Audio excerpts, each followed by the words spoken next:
what's driving you? What's driving me? Right now, a really, really old Toyota RAV4. Or is that what I'm driving? See, there's two different things. Yeah, you're right. So, yeah, corny dad joke. And you'll hear a lot of them in the course of this interview, I guess. Amazing. But what drives me, I feel that a realistic answer is that I still feel that there's more things for me to accomplish and goals to set before we leave this world, before I leave this world. That's why I think about all the people that unfortunately have left this world, people that I know, people that I played with for years and years, and you get to a certain age and you go, well, why am I still around? I did things that are like much worse than these people that I know that have, met their demise and sort of gone on to where the next level is. So why am I still here? I just keep telling myself there's more stuff for me to accomplish. And so that's what I keep on setting a goal for myself and try and get to that next achievement and then find out what at the end of the day, if someone gets something out of it, is inspired to do something on their own from something that I did or something I said, and they go on to make the world a better place, then yeah, that's what keeps me driving, keeps me doing it. Because now I feel I'm at that point where I've hung around long enough. That's the reason why my podcast is called In the Trenches. I've been in the trenches long enough so that people know, oh, hey, he's been around now. So he has something to say. Maybe he has something that I should listen to. And sometimes when I do say stuff, it makes sense to some people and they get inspired. And that's what keeps me happy. And that's, I guess, what keeps me driven. Yeah, that's it's funny. I always feel like I've done this a few times now where I know someone because of their music and their involvement in music. And then it turns out, and then I do a quick Google and then find out they've got a podcast. And then I do if you've got a microphone, and then they've like completely out podcasted me. So I've done this a few times now, and I'm like, oh, I'm such an idiot. I should really. Well, no, I feel that everybody's got something that they do the best at. It's just finding individually inside you what it is that I do the best to my ability and that makes me rise and makes me really shine. And there's certain people out there that do a lot of things really good. There's obviously a lot of actors out there now that have switched over to music and vice versa that are good at doing both. And then, sports people that, athletes that can go into hosting and TV. And so they're obviously, you can be good at a lot of different things, but I honestly feel it starts somewhere, finding where that thing what is that thing that makes you shine? It's probably the thing that makes you feel good. Probably the thing that makes yourself feel good, and probably the thing that doesn't make it seem like it's a job. And that, for me, is what performing in front of an audience has always been. It has never seemed like a job. That's sort of where I get to shine. I'm not saying that learning the actual instrument isn't challenging and isn't hard work. It definitely is. Anybody that plays music, anybody that does anything professionally have to work their ass off for it. But personally, the performance for me has always been the thing that's been just the thing that I love to do and I feel makes me shine. Yeah, I think that very, very sort of there's a really good word for this when things happen out of chance, but serendipity. That's exactly the word. That is exactly the word I was after. Serendipitously, if that is a word. What you mentioned about going into the podcast and finding challenges, what I suppose finding those things that drive you going forward. One thing I wanted to ask you about was, obviously back when you started, there are a lot of people that were your contemporaries who will have very much dived headfirst into the industry, but then kind of almost got maybe washed up in it. And then obviously the modern musician nowadays is defined in so many different ways above and beyond just playing the guitar now, or whatever your instrument is. And I was wondering if there's anything, if you could pinpoint anything about you or about how you think about things that made you think, I want to go and do, like, for example, a podcast. And because obviously a lot of people, especially if their bands come to an end or whatever, they can just end up a bit like lost, I guess, because suddenly, the especially with the way the internet's just completely skyrocketed. Obviously, for someone like me, or maybe even younger than me, they're like brought up with the internet almost growing at the same rate as me as a person. I've had all these things completely, not even so much surrounding me, is completely in my face the whole time. So the idea of being a podcaster as well as a guitarist, or being like a content creator, or being what, I hate that phrase, but you know what I mean, being a multifaceted sort of person, it's almost kind of that idea is almost forcing you. And I wondered if there's anything that about yourself maybe that you think has led you into finding new challenges above and beyond being a guitarist. I think what it is for me is that when I was a little kid learning guitar and had the posters on my wall, I had the same ideas always about how to get my music or my band or my personality out to the rest of the world. I just didn't have the tools. So I was thinking of all the things that, for instance, a 12-year-old, because I really feel that like around the age 11 or 12 is when I really decided, like, this is what I want to do. I want to play guitar for a living.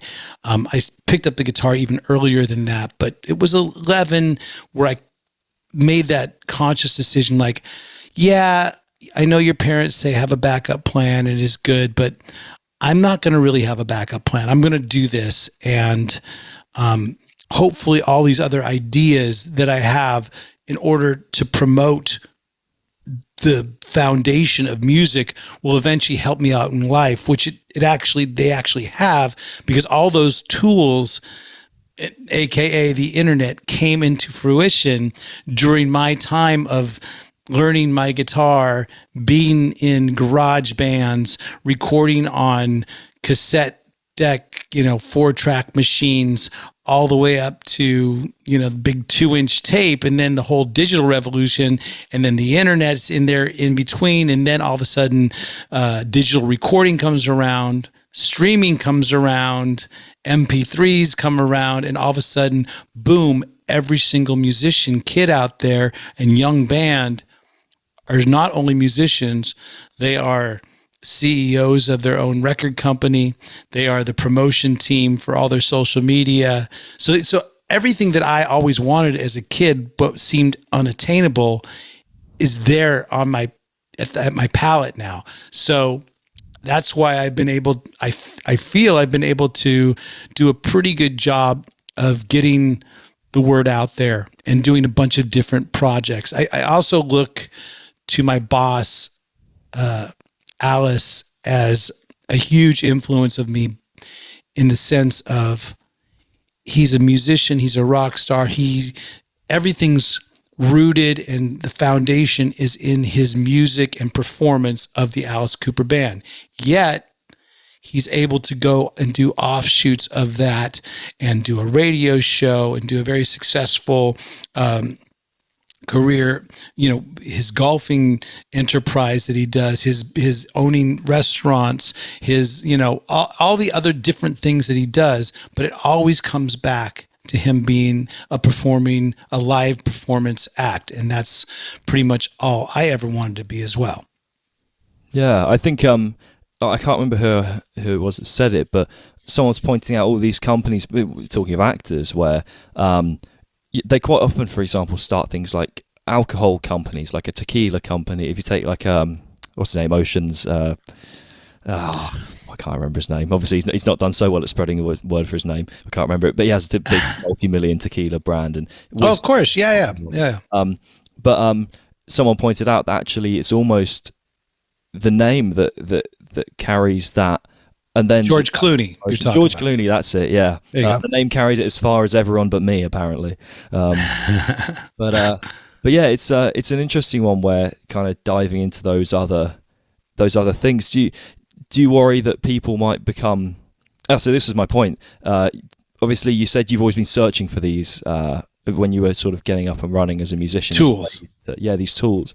Whereas for me growing up, and people maybe a little younger than me, even more so, those tools are so readily available. I think we take them for granted and almost feel that they're a chore. I feel like I absolutely love doing these podcasts and I love writing music, and but everything afterwards, I think we're quite opposite in that.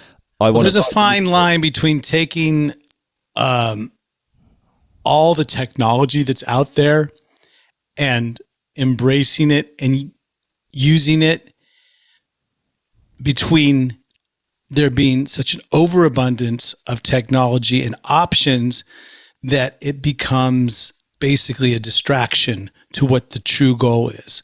And the true goal is actually what? To write a great 3-minute rock and roll pop song. 3 minutes of riff rock that has an amazing melody that you're humming tomorrow when you wake up for no apparent reason.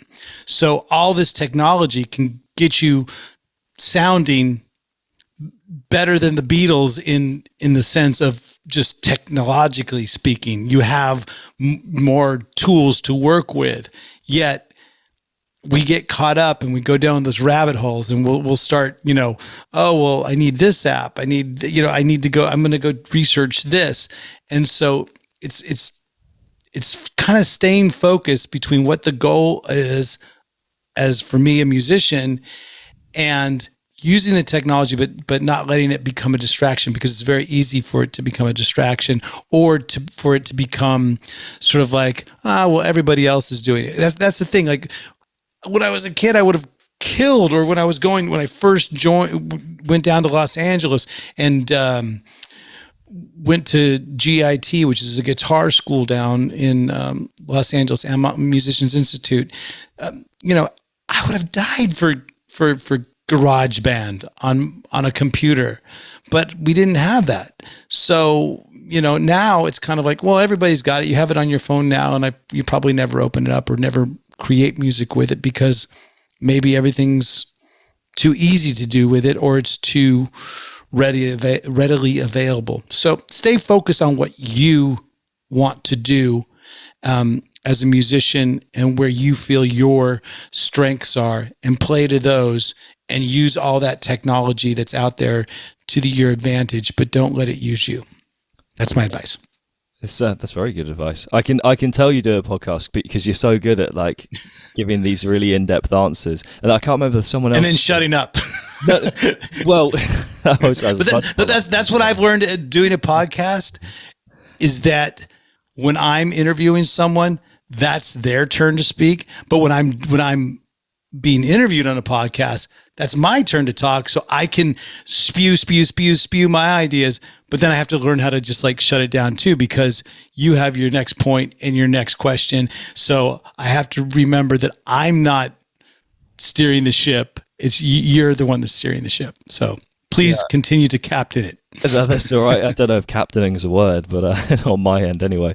I don't know how many, the big captain's wheels. I don't know how connected mine is. But my friend said to me, because even when I very first started the podcast, he was like, I've been really enjoying it because you get these really cool guests, and then you just like shut the fuck up, basically. That was it. And I was like, oh, cheers. I'm glad you like me as a person. Thanks. You find out a lot about yourself, and you find out a lot about your friends when you start a podcast, because, I do talk a lot, don't I? Yeah. I was chatting to someone the other day, where was it? I went to a gig the other day, and I met a lot of people who I'd met previously but hadn't seen for a while, who were sort of in bands and stuff. And because I'd left my band a few months ago, and I now, whenever I talk to them, they say, "What you up to?" I'm like, "Oh, I'm doing a podcast now, and I'm still writing music and that." And I realised how many times I said the word podcast. I was like, "Is this how much I talked about my band before?" When you're like that guy that like, it's always vegans that get the stick for it, isn't it? Bringing it up in every. Oh yeah. How can you tell someone's a vegan? Yeah, vegan. Just fucking ask them. Yeah, I got it. and it's and I was like, "Am I that guy?" I had that heroic. Oh no! Wait. What is it? What's the words like? How can you tell if someone's a vegan? They'll tell you, or what is that? What it is? I think they'll fucking tell you. It's something along those, very blunt lines. Yeah, it's one. I think CrossFit's the other one that is typically the one that people tell you about. I don't even know. Okay.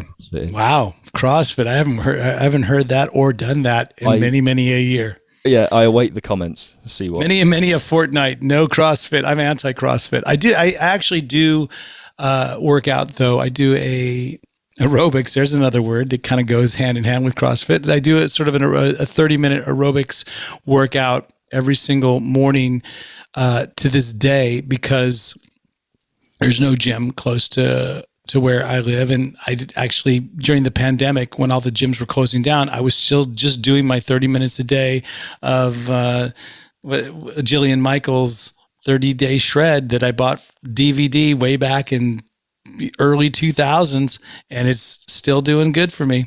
Well, kind of good. That and swinging the golf club every once in a while, it keeps me a bit in shape. I feel like that's something that's so neglected nowadays is keeping in shape alongside, particularly when you see these hyper successful people online in whatever realm they're successful in, and you hear them talking about the hours going in and the grind, and you see just how, because you see all these numbers, don't you? See this many views, this many, a lot of stuff gets measured in statistics, and you can get so obsessive over certain things that you then can begin to neglect things like health, like basic and sleep. Yeah. You know what? One thing I have to work on more and more as I get older is sleep, because it's important. It's healing. It's definitely good for your mental health, sleep, as well as not too much sleep, but enough sleep. And then that little bit of daily exercise, even if it's just getting out, walking around.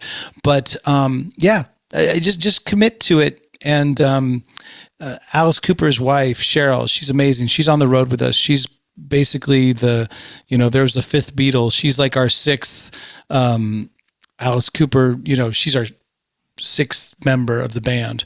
And or wait, do we have already six members of the band? 1, 2, 3, 4, 5. Yeah, she's our seventh member. Sorry, Alice is our crazy lead singer, but I didn't realize how many people we have in the band already. So she would be our seventh. And she always says, "You don't have to like it, Ryan. You just got to do it." And I'm like, okay. But I actually do enjoy it, like at this point in my life, just getting up and putting in that half hour. It's not a lot. I realize it could be more. I realize that I'm in a band now with a lot of fit sort of dudes in the band, especially on this next upcoming tour, because we have Kane Roberts coming back on guitar with us, joining us, and he's definitely been hitting the gym. And of course, Chuck Garrick has probably the most athletic body in rock and roll.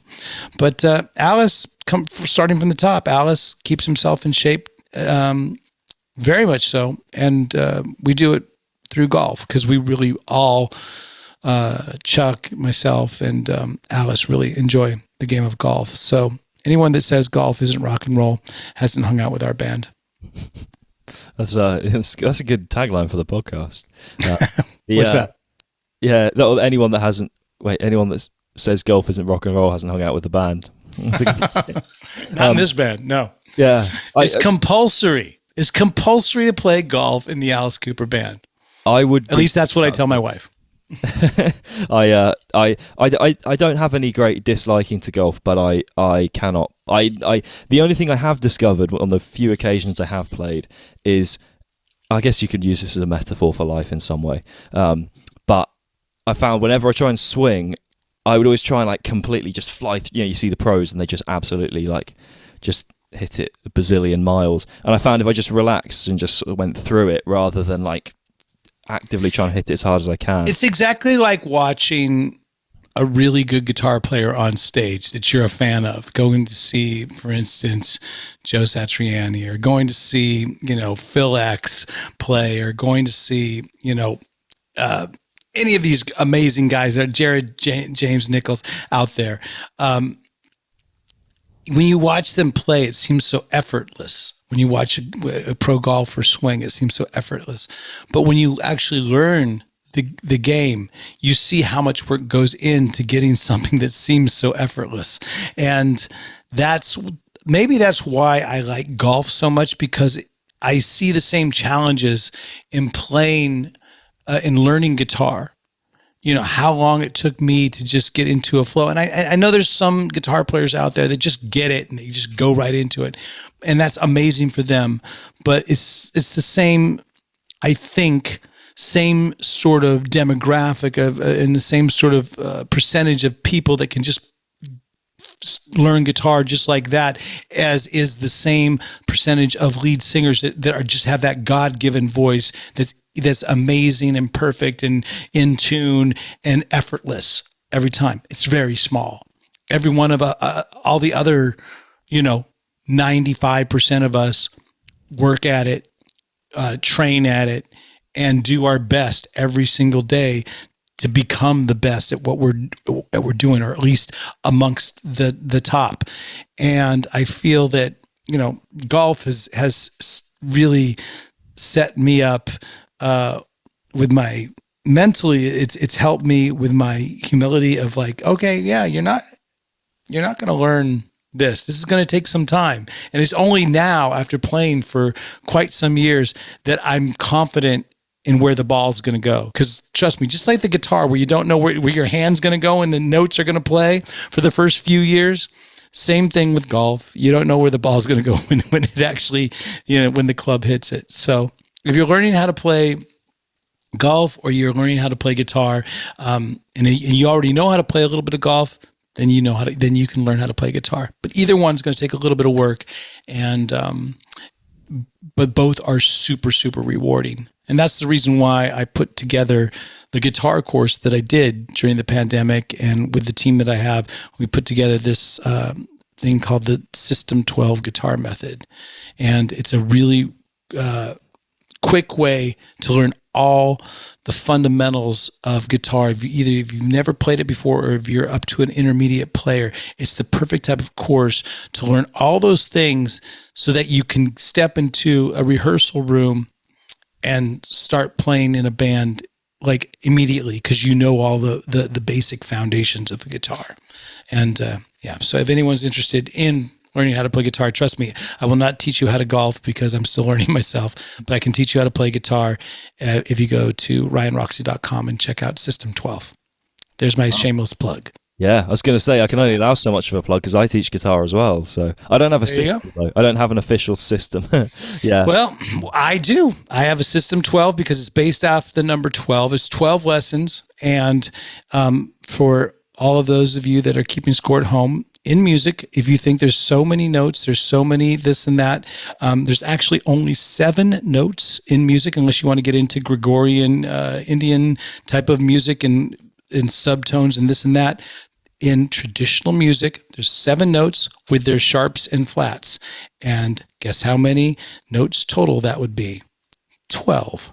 And on your guitar, there is 12 frets before your guitar neck starts over at those double dots. If you're looking at your guitar right now going, why does my guitar have 2 dots at the 12th fret? Well, that's because your guitar neck just starts over. So already I've made your job as a guitarist, I've halved it. I made it half as easy, and then all the other tricks that I sort of, and life hacks that I put into System 12. But at the end of the day, it all runs around, and it all is based around the number 12.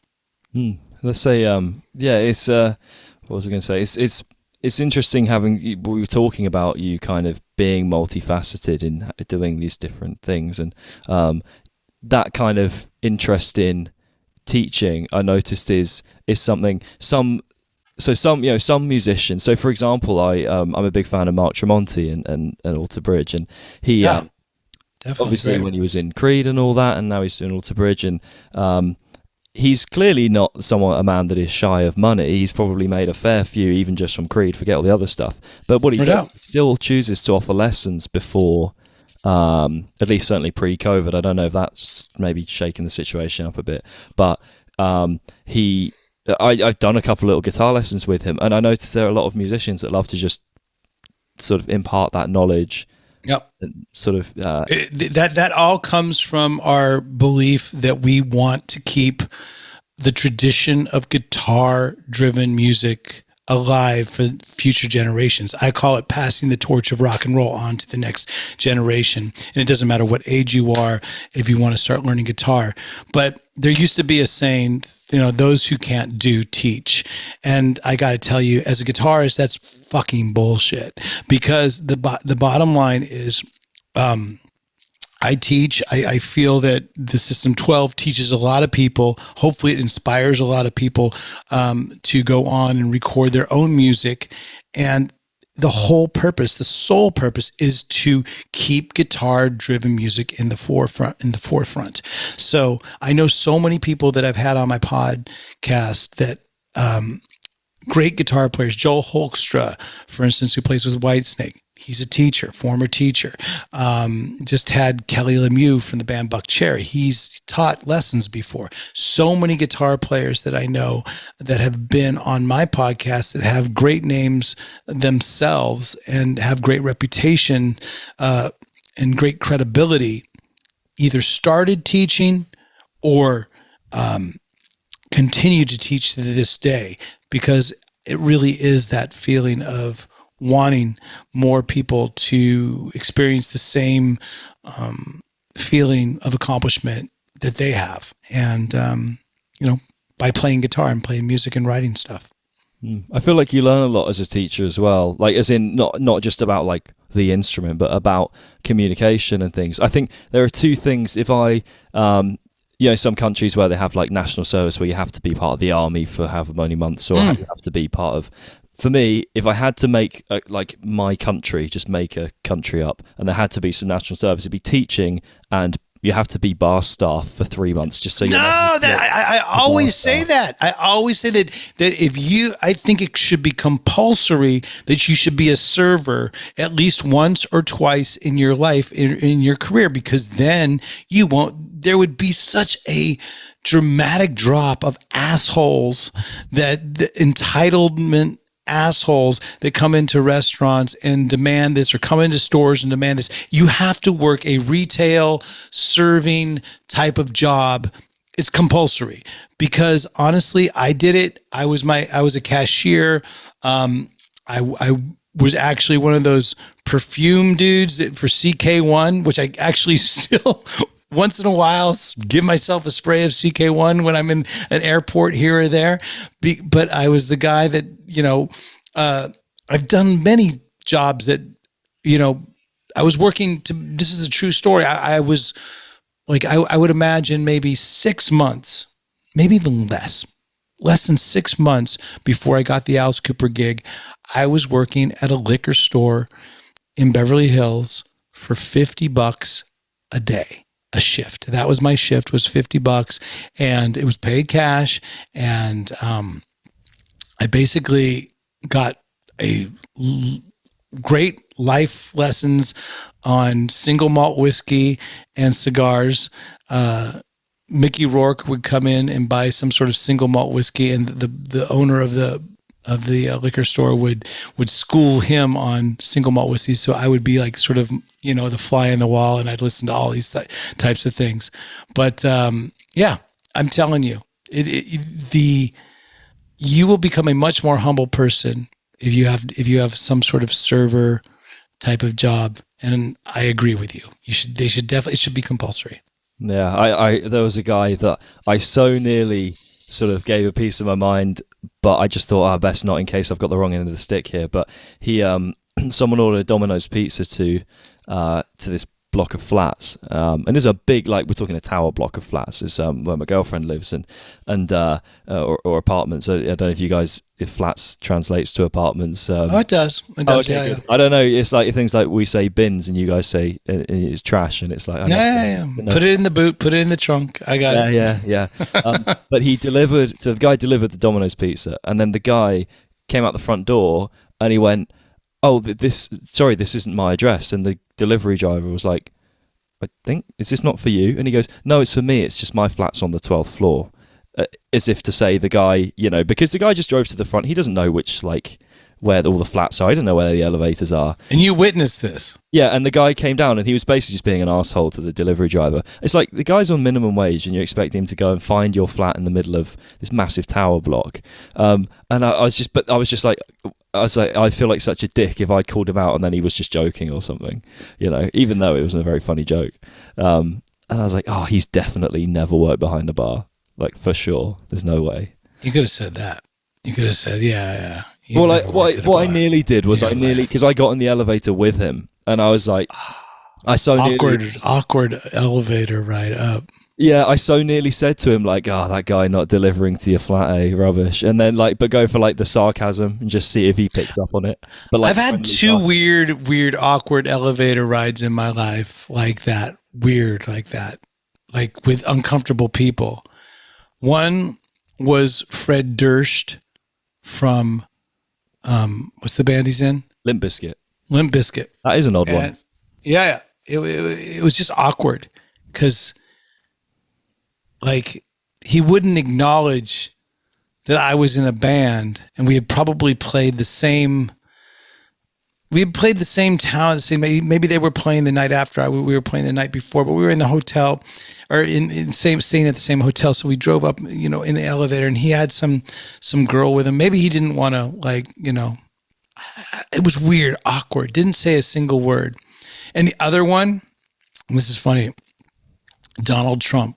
I rode up in an elevator with him once because I guarantee you, it was when I was living in New York City, and I was in my early 20s, and I guarantee you he was going up in the apartment building that I lived at, because I was just subletting for a month, and it was a really nice apartment building up on the upper west side. I guarantee he was going there to hook up with somebody, and he was trying to be all kind of nonchalant, and I got into the elevator as it was closing. So I think he thought he was going to get in an elevator, and be like, sort of get away with whatever he was up to. He was up to no good. I could tell you that much. Oh yeah. I just had That's that quite a story. Yeah, no, it's no big deal. It's like, I never really say that whole thing because it's like, the one thing I do talk about, because, if you're just name dropping, it's just kind of funny. But we were on this subject of awkward elevator rides. The one thing I'm not, like, at all worried about is dropping names of famous people you've peed next to, because I've actually had some really good luck of peeing next to some favorite people. Because for guys, girls can't do that, and I feel bad for them because they can't just really pee in public next to someone. Maybe they can go in a stall afterwards, but guys, for us, when we go in the trough, who's the most famous person you've ever peed next to? I don't think I've peed next to anyone famous. What? You got to experience life. I'm telling you, you haven't started living. So you know what? And you have so much life to live. You say I've got to experience life, but that means I've got to go out of my way to pee in certain places just for the sake of peeing next to famous people now. It's a weird. You're right. It'll happen serendipitously. There we go. Yeah. Taking that around. And then we had to come back to that word. But no, probably the most famous person I ever peed next to was Charlie Watts. And that was kind of cool. And another one was Tommy Lee. So I guess that's topical because everyone's, talking about Tommy Lee's thing. And then my third name drop and last one, I promise you folks, of the people that I have peed next to was Hugh Hefner. Hugh Hefner is, for those of you that have no idea, don't worry, he's not alive anymore, or he would be canceled. But he is the godfather of Playboy magazine. So he would probably, don't you think, at this point, 2022, his whole legacy would have been erased at this point, right? Yeah, I think Bill Burr does a really funny bit about like how most of the older guys that get cancelled, they just made the mistake of living too long. Like, just saying, I love Bill Burr. He's one of my favorites, and he's a great. I heard he's a really, really, really good drummer. Yeah, he loves like Zeppelin, doesn't he, and stuff. I want to get him on the pod. I think he'd be fun to have because we're around the same age. I'm actually might be a little bit older, which is fucking freaky for me, but his comedy is like top notch, and he seems like a real enough guy to sit down and just have the conversation with, and has all the same references that we did. Because there's, to be honest with you, when I was growing up in LA, going through my sort of in the trenches era, the real sort of, mid 80s, a little bit late 80s, and living in Los Angeles, there wasn't that much of a difference between comedians and musicians. There was very synergy. There was a lot of synergy between us, as well as, if you add in the equation of strippers and exotic dancers, it made it kind of a nice trifecta. Because, between going to strip clubs, rock clubs, and comedy clubs, they all kind of, it was very incestuous in that way. So it was quite cool. I'm starting to figure out. I just said incestuous, quite cool. There it is. Cancel me now. Never mind. Forget the old one. Yeah, I was just saying. Incest, cool. Ryan Roxie's quote. I need like a quote board behind me and just have it on there. Like. That's the wrong one. Wow. Yeah, of all the this is the one that gets like when the newspapers pick up on the little tagline or whatever. I'm sure I had a guest not long ago saying something about that, but I'll race you to get Bill Burr on a podcast. It's fine. I've been trying. I've sent a few direct messages by Adam. I don't know if he reads them or not, but yeah, I would love to have him on. But there's a lot of people that I've wanted to have on, and I've attained that goal. So I'm happy about that as well. So I mean, set it up, set some names, set a goal up. Maybe it's, maybe you think it's not attainable, but it is. Anything's attainable. That's the one thing we've learned in this world now of digital age, that people respect if you're yourself, you're real, and you're not just putting on this sort of show of act of who you are. You can be goofy, you can be stupid, you can not always be the best communicator, which I'm definitely not. I can tell you that right now. Just come and check out my podcast. You'll see. But if you're authentic, I think people will turn on to it. I think authenticity is the main thing. Like I think it's so in today's world. It's so it's ironic how people spend so much energy trying to look authentic. Like the irony behind that. But that kind of conveniently goes on to something I was looking through your podcast and some of the guests you've had on, and I noticed you had a few people above and beyond the musical world. Absolutely. Kind of lean more into the world of things like self-development and psychology and those kind of... Jordan Peterson, for instance. Yeah, he was a great guest. And but again, the reason why the team was able to secure Jordan Peterson as one of our guests was because it was rooted in the fact that he is an Alice Cooper music fan, and he's a big fan of the Welcome to My Nightmare album. So that sort of started the whole conversation, and then we just went off from there. But guys like Jordan, Eric Weinstein, who's a very huge intellectual guy, super smart guy, smarter than any of us that are listening right now. And I'm sorry, hopefully you're a genius, and I give you that. But Eric Weinstein, listen to some of the things he says. Guy's a friggin' genius, big, deep thinker. He came on because I saw that he played guitar. And so there was a common bond there. Okay, you play guitar. He plays blues guitar. And I asked him if he wanted to be on the podcast, talk a little bit about music, and then talk a little bit about his philosophies. And he said yes. So, I'm really pleased with the guests and the variety of personalities that we have on the podcast, because For instance, last week we had a brand new band called Robot Monster who just put an album out, and they've done an amazing, impeccable job of promoting themselves on TikTok and Instagram and really making a name for themselves. But then, a couple weeks before that, we had an old school, artist like, Suzi Quatro, who's like been goddess of rock. She's a reason why female rock, one of the reasons why female rock exists. And Suzi Quatro, 70s icon, to have that sort of spectrum is great. Yeah, I think it's what it showed to me, and actually from our conversation is from what we've talked about. I feel like you have an interest in pursuing that better version of yourself, and not just from the conversation, but like I said, from some of the guests you've had on above and beyond musicians. And do you think there's am I right in that, and B, where do you think that sort of desire stems from, if so? You're 100% right, because we all want to be that best version of ourselves. Not just the version we post on Instagram, not just the version we post on Facebook, not just the version that we think other people will respond to. We want to be that version of the person that when we know we're doing good, people are responding to it. We want to be that way all the time. At least I do.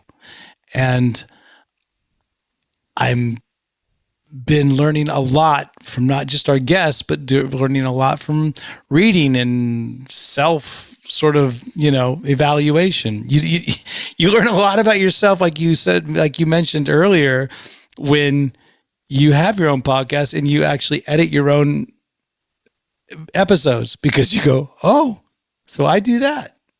Same thing with you, the exact same thing you could do when you record, or you record your performances. You go, oh, I didn't know that about myself. I didn't know I did that during that part of the show. So I'm actually thankful for people that put up clips of a show right after we've played a show, because I actually have one perception of the way I was performing, but many times I see a different perception of what I was actually doing when I was on stage thinking I was performing, and I find ways to improve that. So, yeah, you're right.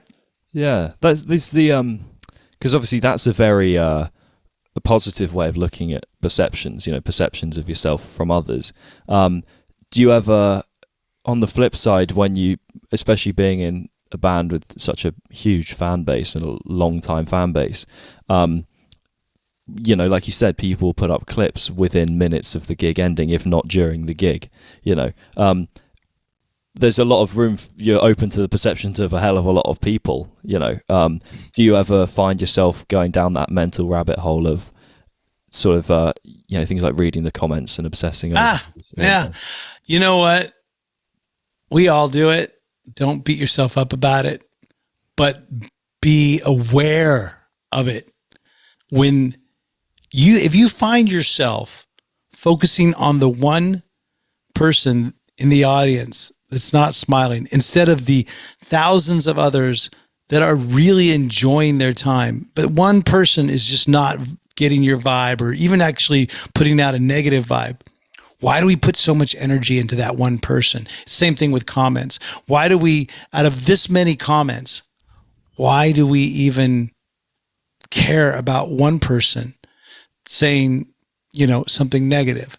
And just as long as you're aware of it, and then move on quickly and not even get caught up into it, that's a really good lesson to learn. Because I've seen people straight up focus on the one person, focus on the one comment, and then start to engage the comment. So then it validates the person that's making the negative comment. And yes, maybe that causes sort of a some sort of like thing that would cause the algorithm to pick up, and more views, more controversy, more negativity. But I don't want my brand, I hate that's such a weird word to say now, but I don't want my whole personality to be like successful because of negative publicity. I want it to be positive, and I've always tried to keep it that way. Even though once in a while you can stir the shit, you can stir the pot, you can joke around with the person that you're talking to. It's okay.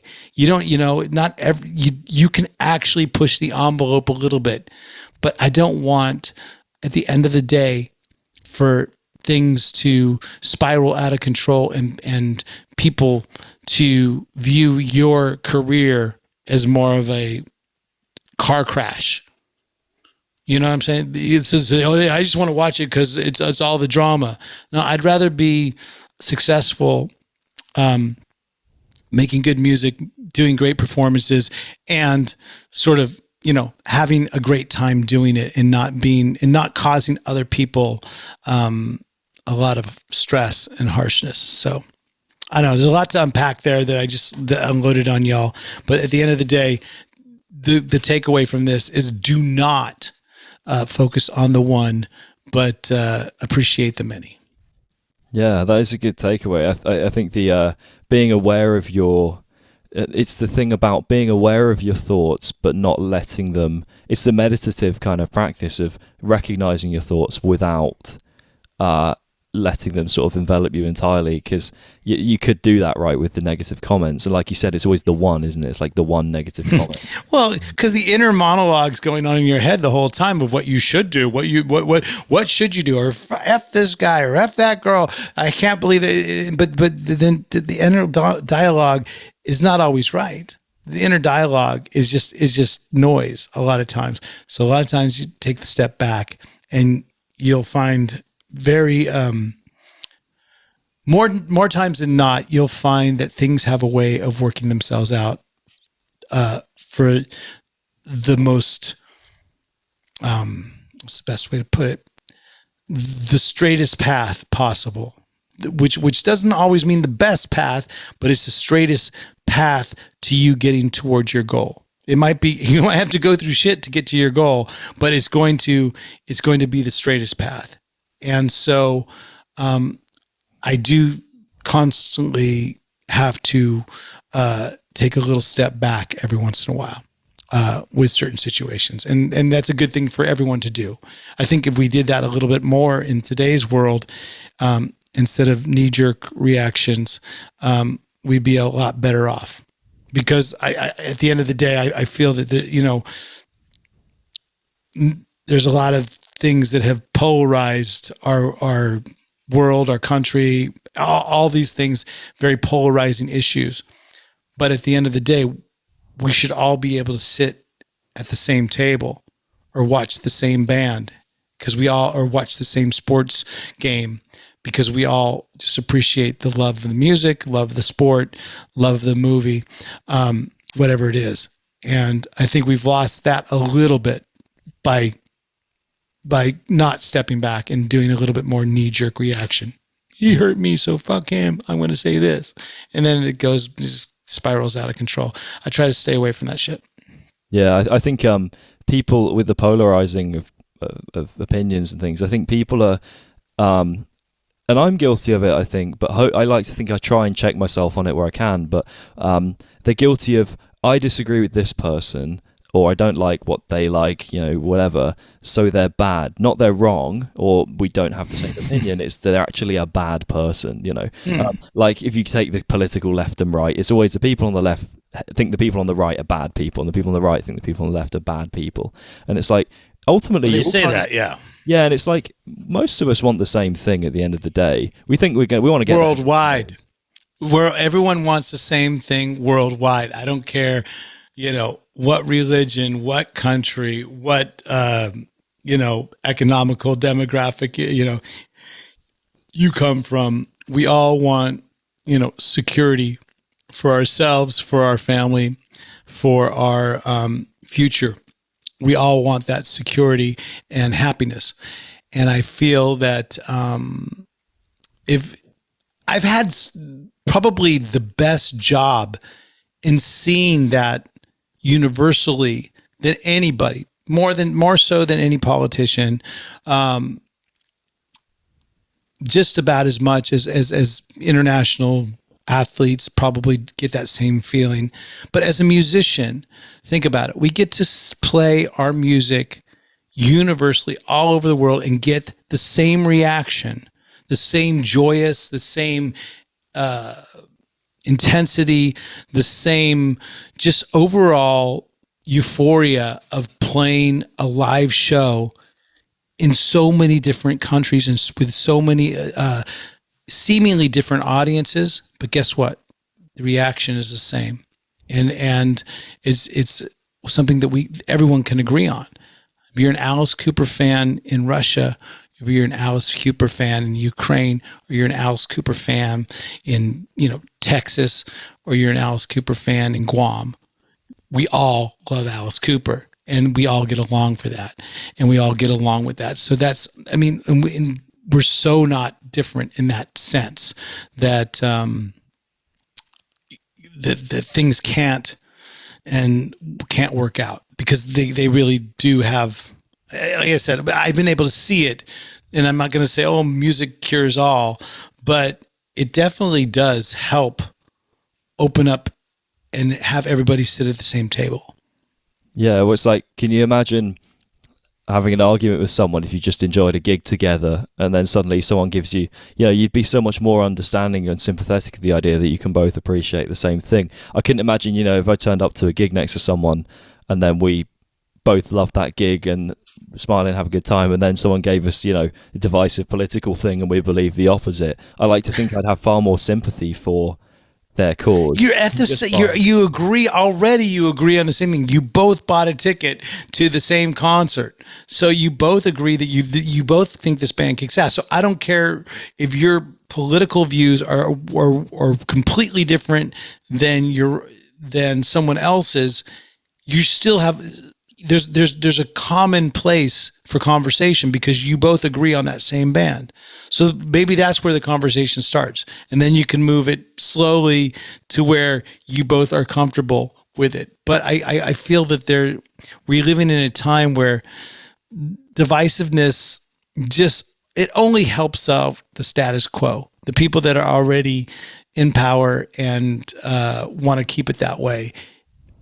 Divisiveness is perfect for keeping things, the same and not changing, and which basically would mean that they would remain in power forever. And, that's just, it's for me, it's easy to see why people, are fine with divisiveness, people in power and people in charge, because it doesn't change anything for their life. Trust me, as on TV and when you see politicians arguing with each other, is a different type of relationship when behind closed doors or when they're in some sort of meeting with each other. I feel there's much more bipartisan sort of boys club, girls club, whatever you want to call it. There's much more inner circle stuff going on than what the general public gets to see. But I'm not going to go down that rabbit hole because that's a whole nother podcast, and we've already talked a lot. Yeah, that's probably a whole other. That could be rather an extended episode, I believe. There's one point. It's funny because I had it as a question, but actually I think it's almost kind of you've almost sort of answered it in some ways that I thought was interesting. Was almost just to finish up. Really, was what I was going to ask was playing in front of so many people. Obviously, your expectations of what. And of your sort of day-to-day, touring kind of expectations are quite high. You play to however many thousand people or whatever, and then obviously then mentally you've got that idea of this is what success looks like to me now. So then I know if I were to play to that many people and then suddenly play to like 20, I might not maybe feel that same buzz, but it actually maybe I would, because I can tell that you seem to enjoy things. All these, it seems like anyway that you're quite good at enjoying the wins right from kind of the smaller, like you said, like I don't want to say getting a certain guest on your podcast is a small win, but it's maybe considered a smaller win than playing to tens of thousands of people, sort of thing. I've always said enjoy the ride. That's been my sort of mantra, my sort of creed for a long, long time. Just enjoy the ride, and that means whatever situation you're in. And I feel that I'm very fortunate to play in the Alice Cooper Band because we've play so many different types of levels of performance. We've played, and even with my own solo career, I play in front of those 20 people. They're hardcore fans, but I play in front of those 20 and enjoy an acoustic troubadour show just like the rest of them. Or I've actually played in front of less. I've done guitar clinics in front of 5 people, and then, within the same week, done a festival for 50,000. So you have to take each situation differently, and there's something to take and learn from each sort of situation, whether it's a live show, whether it's a speaking performance, whether it's a podcast episode. There's something to learn from every single I guess you could all call them performances. Every single performance you do, no matter how many people you do it in front of, there's something to learn about yourself. That's a really good. Like I said, I can tell you're a podcaster because you're really good. I kind of wrapped that up with a little bow right there, didn't I? Yeah, you really did put the bow and wrote the personalized note on the side. I love it. So what I need is a question for yes. Conversation. Who have you all right. You might be a good one. I don't know. Well, here's my question to the next guest that comes up. I'm going to ask them, doesn't matter what I'm going to assume they're going to be in a band. That's what I'm going to do. But they might not be. But even if they're not in a band, this is something for, this is a good question for them. Because if they could be on a bill with any 3 other artists, who would they be on that bill with to play a show and perform a show? Nice. That's a good one. Because I feel like the ones you'd be on a bill with might not be the same as the ones you'd watch, possibly. Exactly. Yeah. Who would help you? Who would actually help you? Would help you make your performance a memorable night? 3 bands. And if you want to go so far and go caveat, what would the order of those bands be? Would you headline or would you open? I was just about to say, because in my head, I would pick like Pantera and like all this, but I was like, would I? I wouldn't want a headline. You don't want to go on after Pantera, let me tell you. No, I've heard horror stories tough like one. After That's them. a tough one. But then again, going on before them ain't no piece of cake either. You're fucked either way. So maybe not have them on the bill. That's what I'm saying. That's why you have to think of those 3. Yeah, good question. Okay, so the other thing is I need you to put forward to the world an artist or even just like a music person that maybe for whatever reason doesn't get the love they deserve or has done something cool recently. Can I give 1 or 2? I'm going to say 1. You're going to say 1. Oh, dang. Because I mentioned them earlier in my podcast, and I thought that they've done a great job, but I'm not going to mention them. So if you haven't watched it already, you go check out those 2 guys because I really like them a lot, and I want them. But the band that I think you should hear about, because they actually have a little buzz going on. Well, they have a big buzz going on, but not everybody in the world knows about them, and I think they should. It's a band called Starcrawler. I really like their vibe. I really like the way they can just take the traditional rock and roll attitude and have it transcend to their generation. They're a true passing of the torch from basically what I grew up loving as far as rock and roll music to the new generation. So I wish them best of luck. Go check out Starcrawler. Awesome. And if you have any last little things you want to promote to the world, then feel free to as well. Well, just go check out RyanRoxie.com if you want to learn how to play guitar or watch a podcast or basically come watch us on tour. That's it. RyanRoxie.com. You get all your answers right on the front page. You don't even have to go further than that. Awesome. It works for all us millennials that don't go past the front page. That's true. That's why I'm trying so hard to be on the first Google page of any search with Alice Cooper guitarist. But Nita has all the first 2 pages. I only show up on page 3. Love you, Nita. Well, thank you very much, man. I've really enjoyed it. I appreciate it, man. Thank you.